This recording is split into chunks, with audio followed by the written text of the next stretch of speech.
The next nuclear arms race that we're seeing today is really on the cyber front.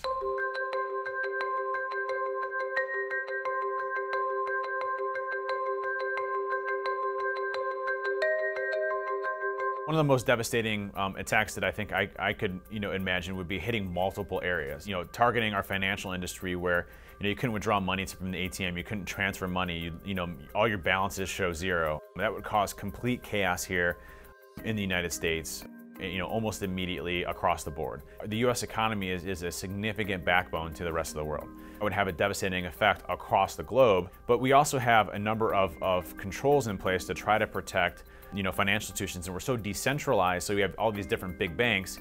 To hack into every single one of them, cause all of them to cripple and fall at the same time would be something that would take a lot of effort and work. So we just haven't seen it to that extent yet. The second part of it would be energy.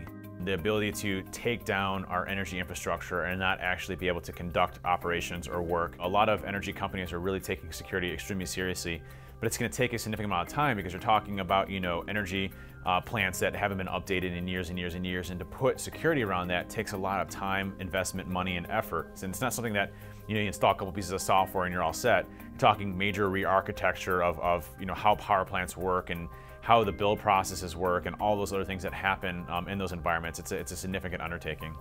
The third, and probably a little bit more important even than energy, would be communication. So literally shutting down all international trade. Travel would go down. You wouldn't be able to fly because of communication protocols. You're talking about a complete disruption of how we communicate and work and operate as an economy.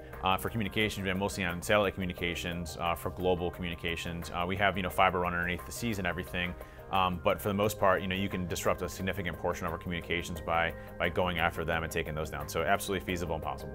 So right now, a lot of this doesn't happen because we have the same capabilities. No one's going to fire a nuke because they don't want world destruction. Same thing, as soon as somebody takes down our power grid, we're going to go after them for blood as well. Without having these secrets about how to hack into other countries and go after them for intelligence gaining purposes and having the same capabilities as a Russia or China, we lose superiority when it comes to our military and how we actively conduct military operations.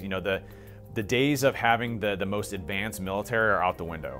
It's now who has the most amount of technology and the prowess around technology to hack into other countries that has a superiority.